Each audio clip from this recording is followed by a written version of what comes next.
Dana Milkie's with me from EGym. Dana, thanks for joining me, man. I really appreciate it. Oh yeah, always, Lyle. Yeah. Hey, quick question. I know you're a busy guy. With it being Monday and you looking at the week ahead, I'm just curious for all those operators out there and managers and up and comers. You've been in the gym game for a long time. What are some strategies that maybe you can share about, hey, let's look at this week. How do we get prepared to execute and have an awesome week? What are some things that you've done and are currently doing with EGym or your previous experience? Yeah, I mean, I think going back, we both know John Hamilton for years and years, right? And he was kind of the first guy I really got involved with in the industry. And he's always like, look, there's 3 things you should be looking at.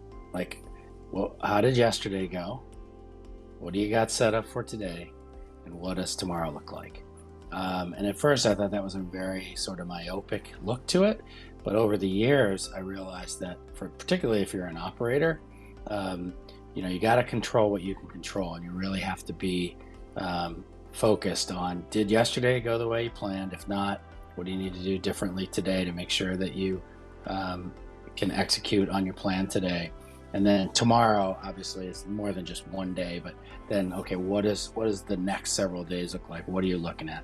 And this, particularly as I speak about this, is from a membership sales perspective. But I think it's also true in your clubs where, making sure that you have a plan, executing on the plan, you're going back and doing a quick, what I call post-mortem on how your plan went. And I think for me, that's always sort of been something that I try to do. Always remember, what I look at is, have I been able to execute on what I put in front of myself? And if I haven't, what can I learn from that? What do I need to do differently to continue to go forward strategically with that? And then for those that are up and coming, just curious, what's the first thing you would say to someone new in the industry that they should do the first thing in the morning when they show up, and they're aspiring to do something great and ascend the ranks? What's a behavior you'd say, hey, first thing in the morning, doesn't matter if it's Monday or whatever, do this behavior, and that'll get you in the right direction?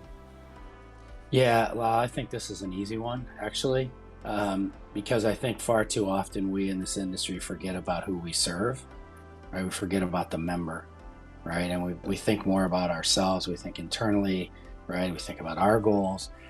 But this is I think fitness is a hospitality industry, right? And the hospitality industry teaches us that you have to connect with the guests, or in our case, the members. So I think the most important thing you can do when you walk in every day is make sure that you engage and connect with your membership base. Learn from them, listen to them, make sure you understand who they are and what their goals are, because each of them are a little bit differently.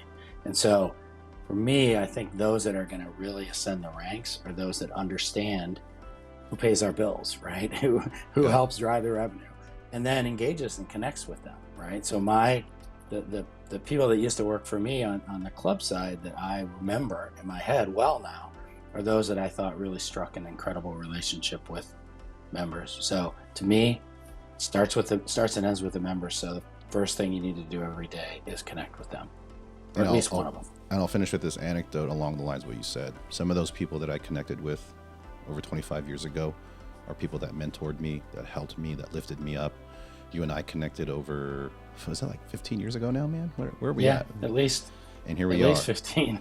And it's just connection and authenticity with that relationship. So I appreciate you, man. Thanks for taking the time. I know you're busy, but I'm always happy to help. I was just on what you just said.